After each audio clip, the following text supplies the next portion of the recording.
Father Elric had served St. Bartholomew's Church for over 2 decades, a figure of unwavering devotion and quiet dignity in a small, trusting town. To his congregation, he was a symbol of moral strength, a man untouched by scandal or suspicion.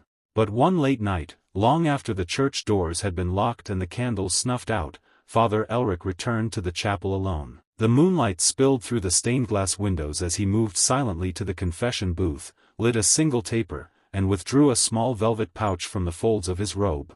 From it, he pulled a weathered iron key, old and ornate, then crossed the nave to kneel before the altar. Whispering a barely audible prayer, he reached beneath the marble slab and unlocked a nearly invisible hatch.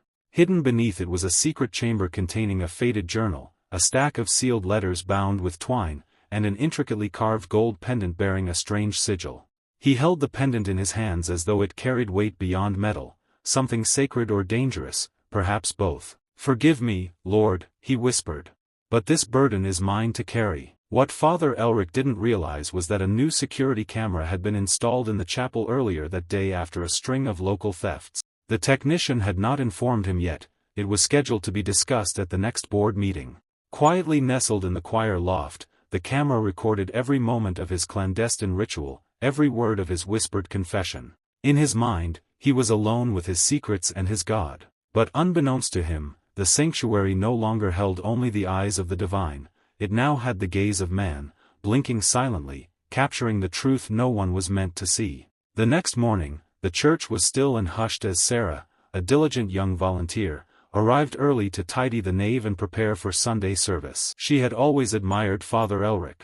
His calm voice, his steady wisdom, but something about the quiet that morning felt off. While waiting for the priest, she noticed a blinking light on the newly installed security monitor in the church office, a detail she hadn't paid attention to before. Curious, she tapped the controls and rewound the footage from the night before. What she saw left her breathless. There, in the flickering candlelight, was Father Elric unlocking a hidden compartment beneath the altar, retrieving a strange pendant, and whispering something she couldn't quite make out. She stared at the screen, heart pounding. That symbol, etched into the pendant, was disturbingly familiar. She had seen it once in an old theology book about heretical sects, symbols associated with long-banished factions accused of occult practices cloaked in religious guise. Confused and frightened, Sarah confronted Father Elric later that day. His expression darkened, not with anger, but with weariness. "You weren't meant to see that," he said softly. He explained that the items were relics from a centuries-old splinter group that once infiltrated the church. He had spent years collecting and hiding them to keep them from resurfacing, especially here, in this quiet town where traces of that cult's influence still lingered. But his explanation only raised more questions. That evening, Sarah handed the footage to the church board. The revelation spread quickly, drawing the attention of local authorities and journalists alike. By the time officials arrived to question him, Father Elric was gone, his quarters empty, the pendant left behind on the altar. And with it, a single note: "Some truths are too dangerous to keep, but more dangerous to reveal."